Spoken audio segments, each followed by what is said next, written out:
Hi everyone, আশা করি সকলে ভালো আছেন।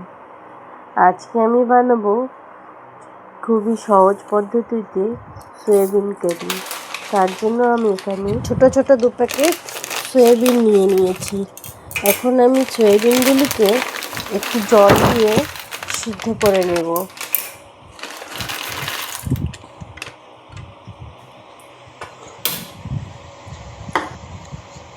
সয়াবিনগুলি যতক্ষণ সিদ্ধ হচ্ছে ততক্ষণ আমি 2টো পেঁয়াজ রাফলি চপ করে নেব।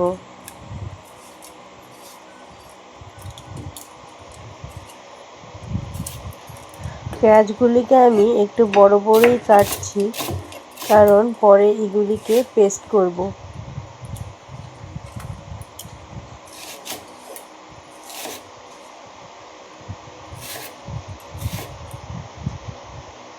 এখন 2টো টমেটো রাফলি চপ করে নেব।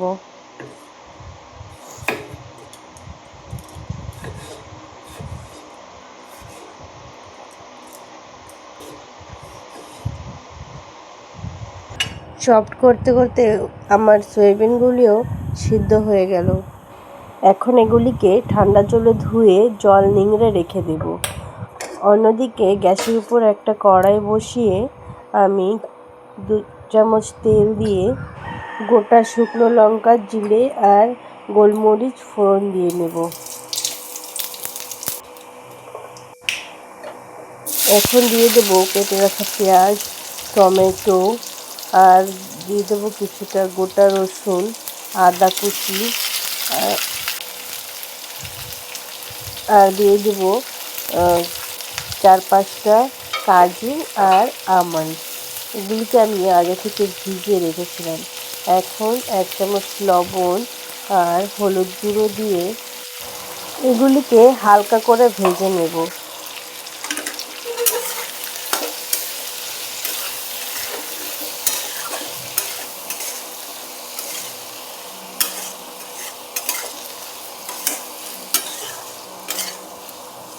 সাথে আমি 2টো কাঁচা পাকা লঙ্কাও দিয়ে দেব।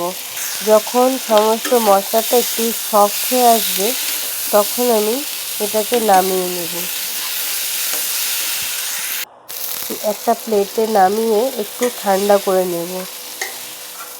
ঠান্ডা হয়ে গেলে এটাকে একটা মিক্সিং জারে পেস্ট বানিয়ে নেব। এখন আমি সেই কড়াইতে আরও সামান্য তেল দিয়ে কেটে রাখা আলুগুলিকে ভেজে নেব।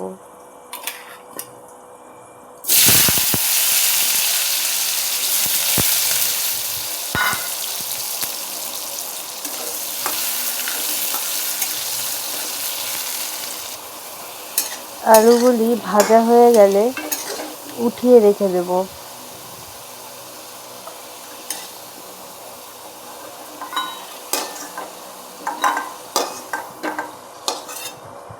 এখন আমি সেই জল ঝরানো সয়াবিনগুলিকেও ভালো মতো ভেজে নেব।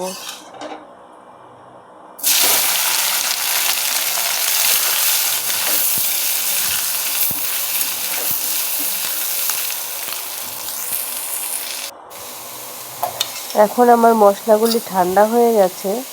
আমি এখন এটাকে একটা মিক্সিং জারের মধ্যে দিয়ে ভালো মতো একটা পেস্ট বানিয়ে নেব।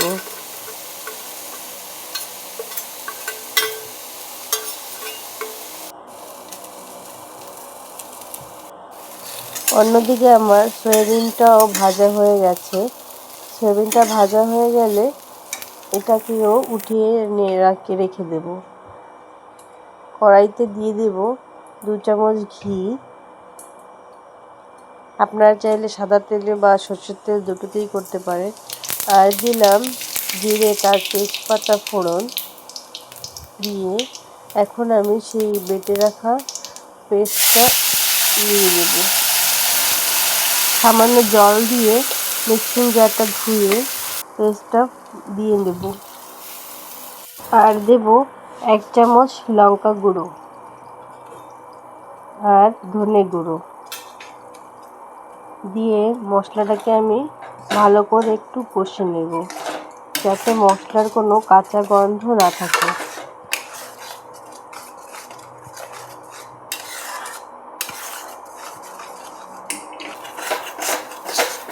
মশলাটা কষা হয়ে গেলে আমি আগে থেকে ভেজে রাখা আলুগুলি এর সঙ্গে দিয়ে আবারও কিছুটা ভেজে নেব।